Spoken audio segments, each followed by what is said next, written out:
atau dipijit-pijit, atau dikasih oles-oles panas ya. Buat saya sendiri, saya pun pernah tertolong dengan jaminan sosial.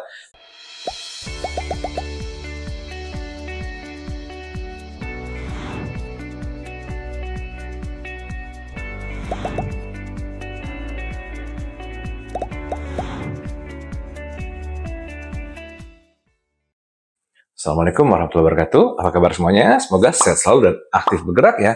Hari ini kita akan bahas sebuah topik yang sering ditanyain.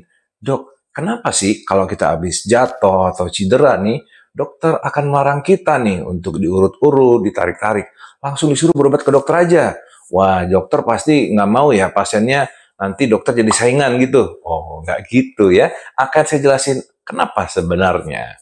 Oke, tapi sebelum itu, saya mau dong teman-teman, yuk taruh di kolom komentar, kalau misalnya teman-teman ini jatuh atau cedera, berobat langsung ke dokter, atau pilih untuk diurut dulu, atau dipijit-pijit, atau misalnya dioles-oles, mau yang mana? Oke, tulis ya di kolom komentar. Oke, nah jadi gini, saya mau cerita juga.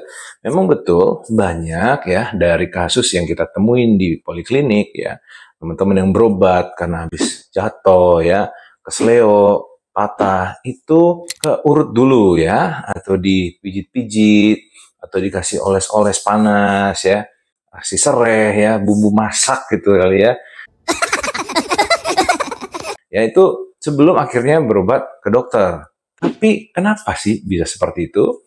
Dan saya mengadakan survei kecil-kecilan dan sebagian besar teman-teman itu mengatakan nih, satu, mereka itu takut ya kalau berobat ke dokter. Kalau berobat ke dokter ini mesti bakal dioperasi deh. Yang berikutnya, dan akhirnya mereka juga berobat ke urut dulu karena memang lebih terjangkau, lebih dekat dengan lokasi sekitarnya ya, dan lebih mudah ditemuin. Nah, dan juga ada juga rupanya teman-teman ini tidak memiliki jaminan sosial ataupun asuransi. Sehingga akhirnya baru deh kontrol setelah milikinya, atau ya memang akhirnya mereka sadar bahwa jaminan sosial atau asuransi ini penting ya.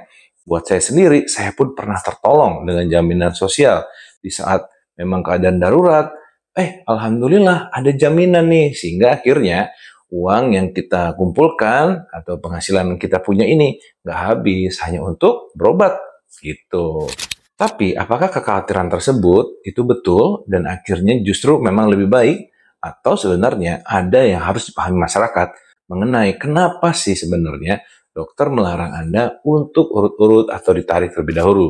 Oke, nomor satu, ada sebuah prinsip pengobatan yang namanya do no harm. Artinya jangan membuat kerusakan lebih lanjut. Jadi, misalnya nih, ada orang cedera atau patah, dan pada saat itu dilakukan pengurutan atau manipulasi oleh orang yang tidak mengerti. Atau misalnya, ya karena dikenal saja, tapi sebenarnya juga tidak mengerti. Dan akhirnya yang terjadi malah patahnya itu makin bergeser lebih jauh dan lebih parah dari sebelumnya. Yang berikutnya, misalnya ada patah dan juga dengan adanya manipulasi tersebut, mengakibatkan cedera tambahan. Misalnya yang tadinya tidak ada pendarahan banyak, ditekan sedemikian rupa dan akhirnya malah menjadi pembengkakan dan membuat patahnya menjadi lebih berat dengan kondisi bengkaknya tersebut. Yang ketiga, orang yang habis cedera itu gejalanya bisa sama-sama aja, tapi dalamnya beda. Contohnya apa nih? Ya, gejalanya bisa sama-sama bengkak, sama-sama merah, sama-sama sakit, nggak bisa digerakin. Tapi dalamnya bisa macam-macam. Bisa hanya kesleo, bisa yang ada tertarik uratnya, bisa ada patahnya, bisa ada pergeseran sendinya. Sehingga semua ini memerlukan pemeriksaan lebih detail.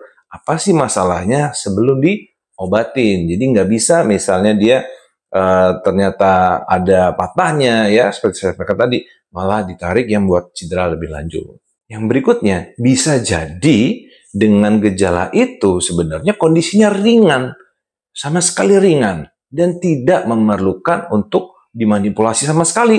Cukup hanya diistirahatkan, dia akan bisa sembuh sendiri. Karena misalnya tubuh kita ini punya mekanisme kesembuhan. Mau tahu gimana contohnya? Yuk kita lihat.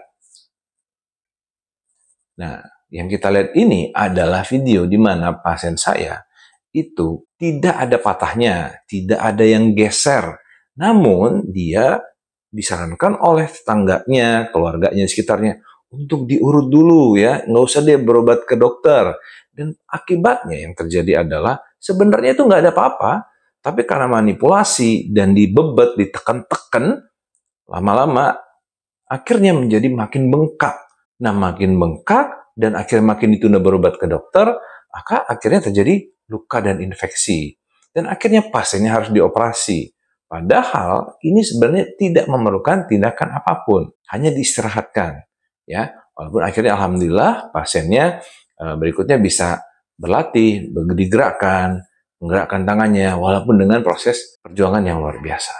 Nah, itu sebagian kecil contohnya ya. Nah, teman-teman di luar sana juga sering menemui misalnya pada kasus yang patah ringan ataupun tidak patah, dibebat sedemikian rupa, aliran darah yang terganggu, dan justru bisa membuat fatal. Contohnya fatal, mohon maaf sekali, kakinya jadi tidak bisa diselamatkan lagi dan harus amputasi. Atau misalnya kakinya menjadi kaku dan fungsinya sangat berkurang. Dok, tapi kalau berobat ke dokter pasti sembuh nggak nih? Nah, ini dia. Kita tidak bisa memastikan segala sesuatu ya. Yang bisa kita lakukan adalah usaha yang terbaik.